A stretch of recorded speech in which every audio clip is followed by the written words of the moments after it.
Black delivery girl solves the problem that 20 engineers failed to solve. If you're so smart, solve it now. They were in shock. If you're as smart as you think you are, then fix it now, yelled Michael Harrison, TechCorp's chief technology officer, pointing to the red screens flashing throughout the control center.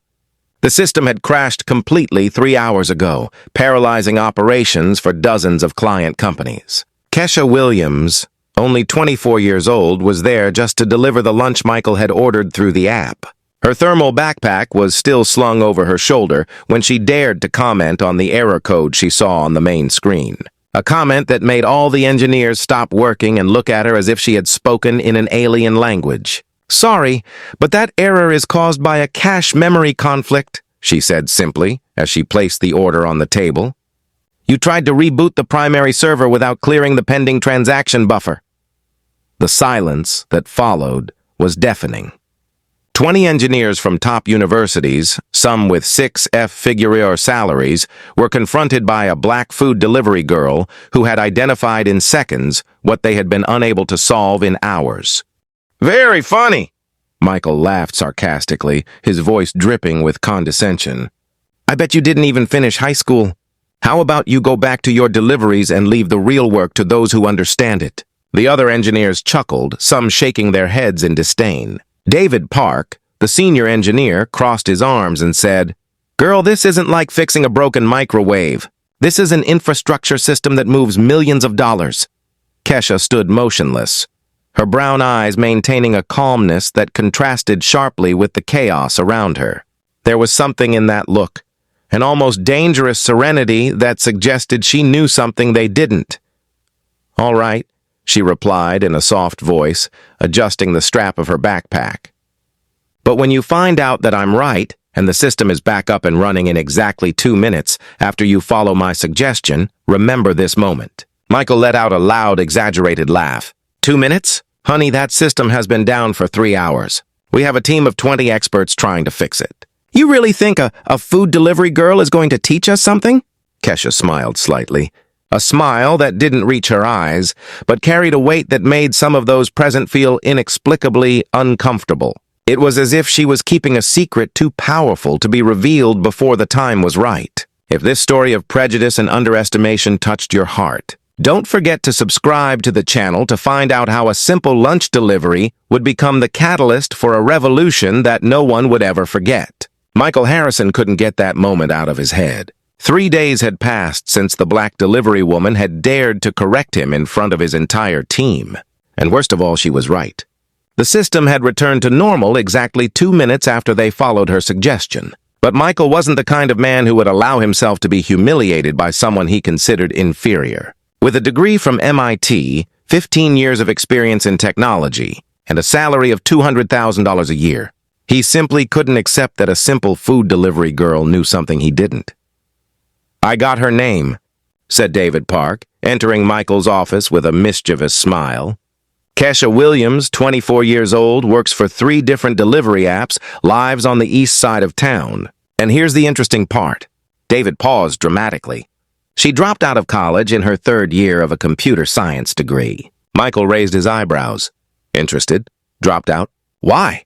"Apparently she couldn't pay her tuition. Low-income family, unable to afford her education. Typical case of someone who dreams too big and doesn't have the structure to support her dreams." What Michael didn't know was that KESHA had been forced to drop out of college not because of a lack of ability, but because of a family tragedy. Her mother had been diagnosed with cancer in her 3rd year of college, and KESHA had to choose between continuing her studies or working to pay for medical treatment.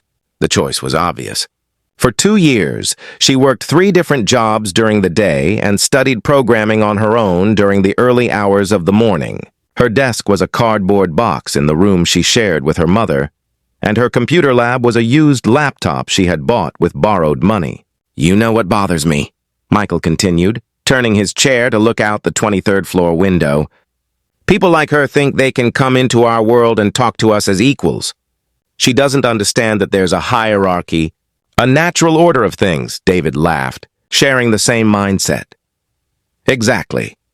I bet she memorized a few lines of code on the internet and now thinks she's an expert. Beginner's luck, nothing more." What they didn't know was that KESHA had developed on her own at home a route optimization system for delivery drivers that was more efficient than anything TechCorp had created. She had turned her need to survive into a learning opportunity, creating algorithms that maximized her earnings and minimized her work time. The following Thursday, Michael decided it was time to put the cocky delivery girl in her place. He called every delivery app in the city and used his influence as a corporate customer to make a special request. He wanted KESHA Williams banned from making deliveries to TechCorp.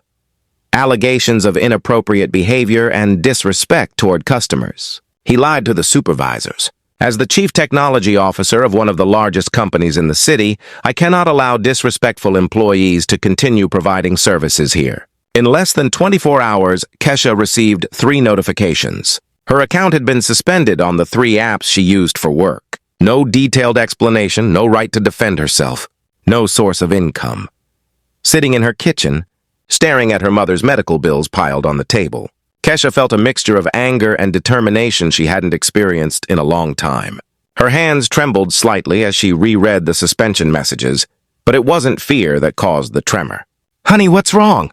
asked her mother Helen, entering the kitchen with difficulty, still recovering from her latest chemotherapy session.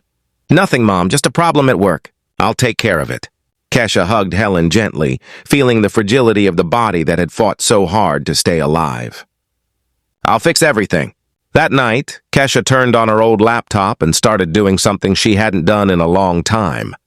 She started coding, but this time, it wasn't to optimize delivery routes or solve simple logic problems. This time, she was building something much more ambitious. Every line of code she wrote was fueled by years of humiliation, of looks of contempt, of doors slammed in her face. Michael Harrison had just awakened something in her that he could never have imagined. The silent fury of someone who had been underestimated her entire life and had finally decided to prove her worth. For a moment, when she read the suspension messages, KESHA had hung her head and felt the familiar weight of injustice. But anyone who knew her true story would have known that she was just gathering strength like a storm that formed silently before unleashing its full power. KESHA spent the next 2 weeks living a double reality. During the day, she desperately searched for new jobs, cleaning, waitressing, anything that would pay her mother's medical bills. At night, she transformed into someone completely different. A determined programmer building something that would change everything.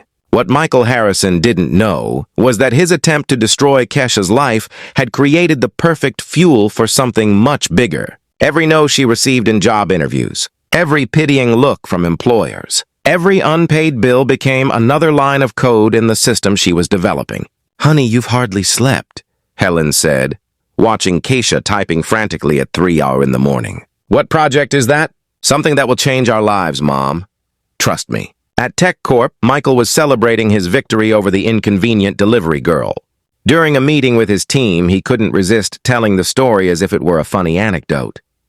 "Remember that girl who dared to correct us last week?" Michael laughed, leaning on the conference table. "Well, let's just say she won't be bothering us anymore. I used my contacts to make sure she's blacklisted from every delivery app in the city." David Park roared with laughter. "Perfect. She needs to learn that there's a natural hierarchy. People like us don't take insults from people like her." What they didn't know was that Jennifer Chun, a senior Asian programmer on the team, was discreetly recording the conversation on her phone. Jennifer had been the only one to defend KESHA on that fateful day, but she had been quickly silenced by her colleagues. Now, hearing Michael openly admit to ruining an innocent person's life, she felt she had to act. That same night, Jennifer did something that could cost her her job.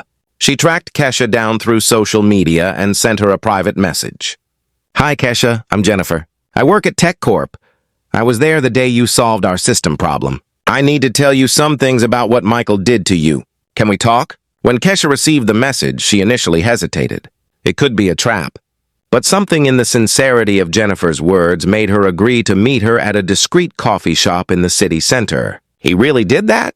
KESHA asked incredulously after listening to the recording of the meeting where Michael admitted to sabotaging her career. "Worse, he's bragging about it." "Worse, he's bragging about it," Jennifer replied, her eyes flashing with indignation. "Michael Harrison is a narcissist who can't stand being corrected by anyone, especially a black woman. He did it out of pure wounded ego. Jennifer slid a piece of paper across the table. These are the contact details for all of TechCorp's major corporate clients, companies that rely on our systems for critical operations. If someone could prove that Michael is making decisions based on personal bias rather than technical competence. KESHA took the paper with trembling hands.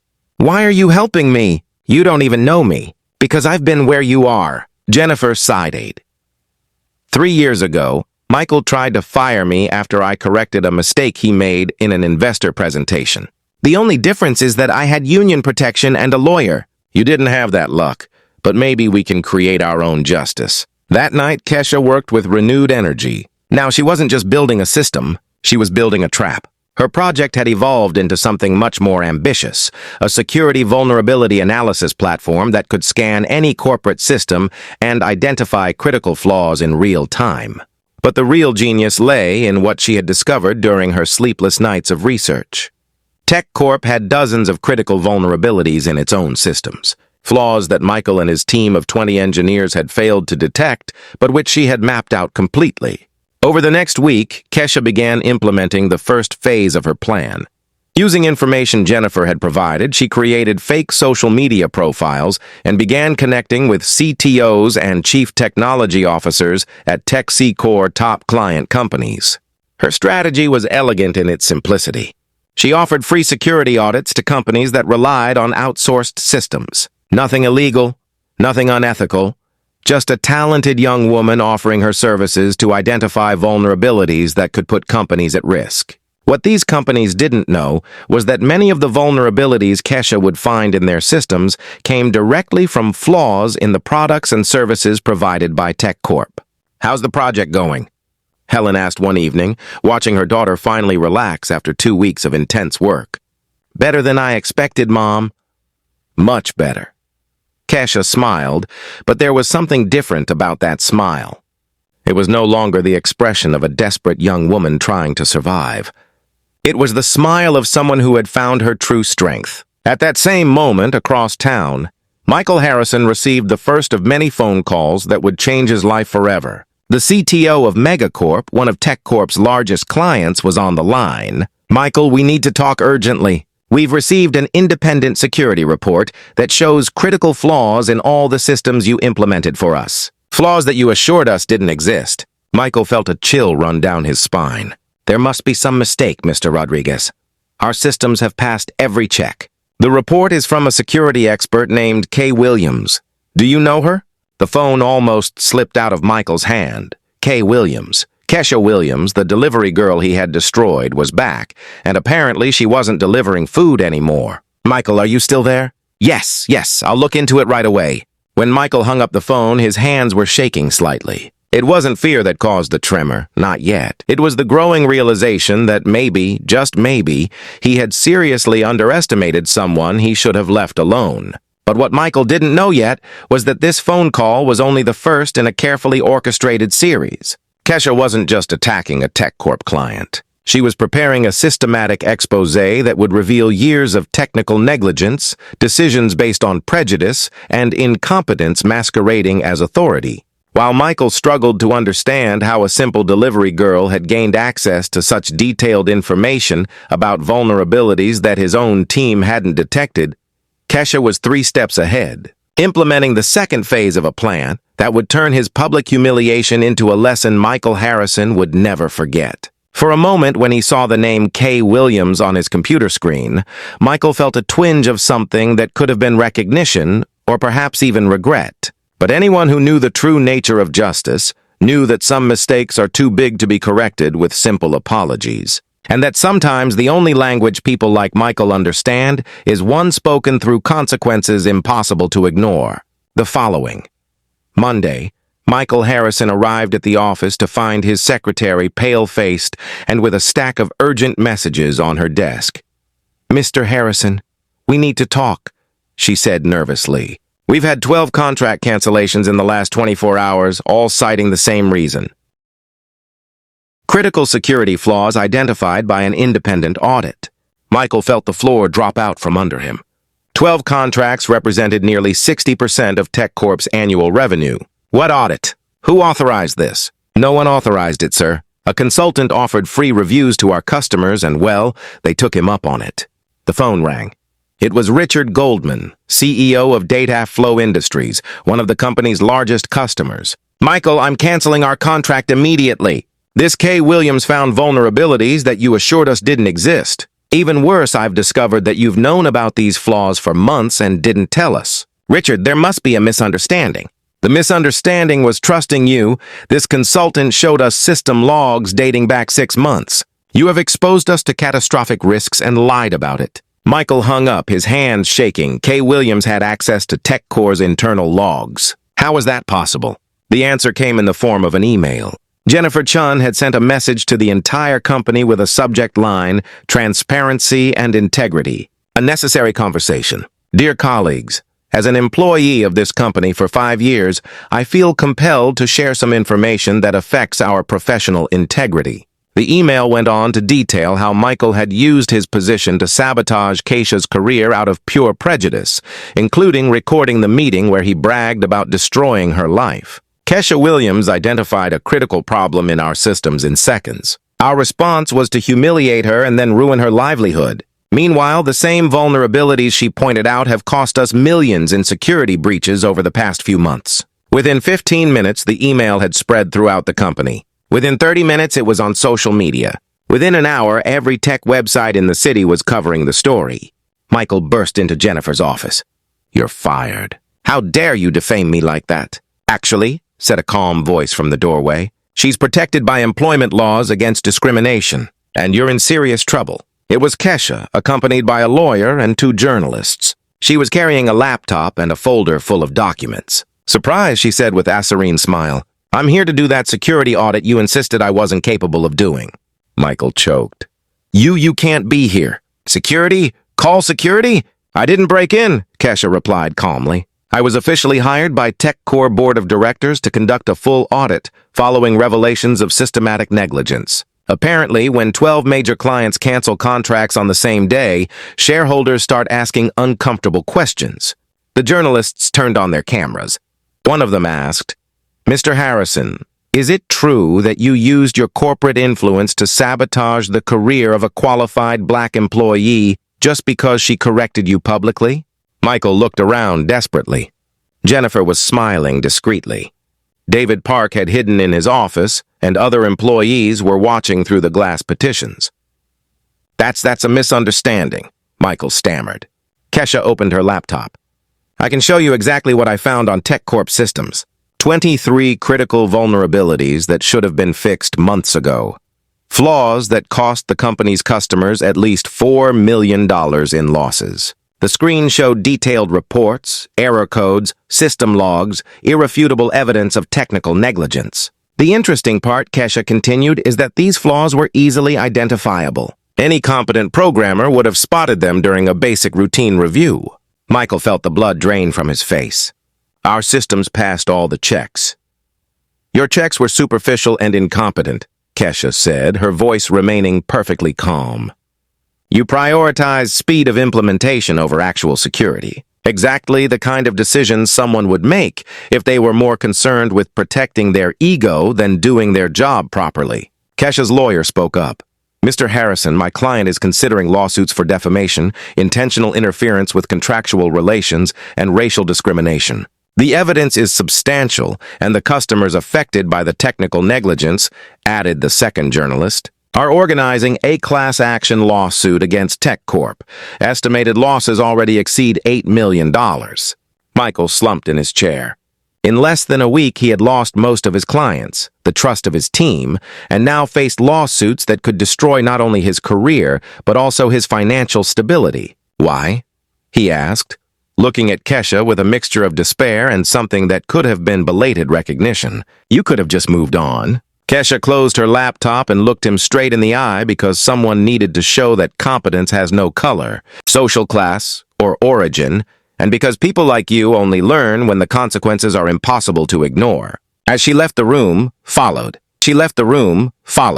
by the journalists and Jennifer, who had just resigned to join the consulting firm KESHA was founding, Michael remained alone in his office, finally understanding that he had underestimated much more than a simple delivery girl. He had underestimated the strength of someone who turned every act of discrimination into fuel for a revenge, as elegant as it was devastating. 6 months later, KESHA Williams sat in her own office on the 21st floor of a corporate building, watching the city through panoramic windows. Her company, Secure Code Solutions, had grown from an idea born out of injustice to one of the most respected cybersecurity consulting firms in the country. "We have 17 new contracts this month," said Jennifer Chun, now the company's director of operations, entering the room with a stack of proposals. 3 of them are former Tech Corp clients who came to us specifically after seeing our work. KESHA smiled, but it wasn't a smile of satisfaction at revenge. It was the smile of someone who had turned his pain into purpose, his humiliation into motivation to build something bigger than anyone could have imagined. "And how's our beloved former company doing?" KESHA asked, even though she already knew the answer. "Michael was fired last week. TechCorp has lost 80% of its corporate clients in the last 6 months. They're considering bankruptcy." Jennifer paused. "He's suing former clients for breach of contract, but no one is taking him seriously. I hear he's working as a freelance consultant, but no one trusts him," KESHA finished. "Interesting how reputation works, isn't it? It takes years to build and seconds to destroy." In fact, Michael Harrison had discovered the hard way that competence was not a matter of a degree or skin color. After being fired from TechCorp, he had desperately tried to build his career. But Jennifer's recording of him admitting to sabotaging KESHA out of prejudice had gone viral in the tech community. Companies that had once fought over his services now avoided any association with his name. His former colleagues, who had once laughed at his prejudice jokes, now pretended not to know him at professional events. David Park had even sent a public message distancing himself from Michael's discriminatory attitudes. "You know what the most ironic part is?" said Helen, KESHA's mother, entering the office with a tray of coffee. Her health had improved dramatically since they were able to afford the best medical care available. "That man tried to destroy you because he thought you weren't worthy of being on his level. Now you're 3 levels above him." KESHA hugged her mother affectionately. "It wasn't about levels, Mom. It was about proving that talent has no color, social class, or origin, and that sometimes when the system fails to protect us, we have to build our own justice." The phone rang.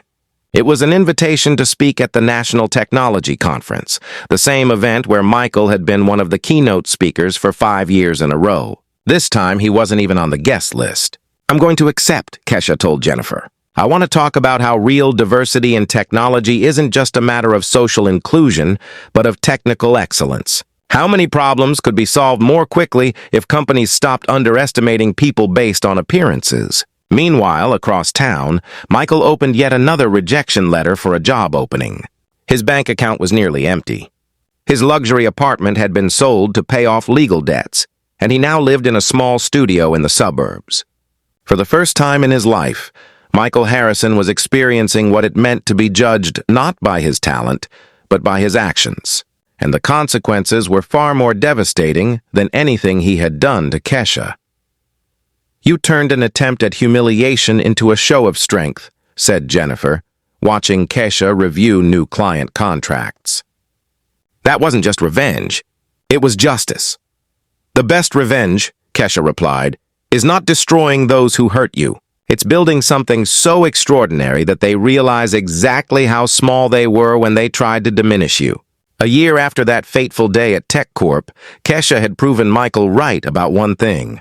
There really was a natural hierarchy, but it wasn't based on skin color, social background, or where someone went to school. It was based on competence, integrity, and the courage to fight for justice when the world tries to silence you. Secure Code Solutions now employed 45 people, including many talented professionals who had been underestimated by traditional companies. KESHA had created not just a business, but a movement that proved that diversity and technical excellence went hand in hand. Michael Harrison tried to destroy a food delivery company because he couldn't accept that she was smarter than him. He ended up losing everything and unwittingly creating one of the most innovative technology companies in the country. KESHA learned that true victory isn't about making your enemies suffer. It's about achieving such extraordinary success that they realize they were always too small to understand your greatness. If this story of overcoming adversity and justice has inspired you, Don't forget to subscribe to the channel for more stories that prove that competence has no color, and that sometimes the universe uses our greatest challenges to lead us to our greatest destiny.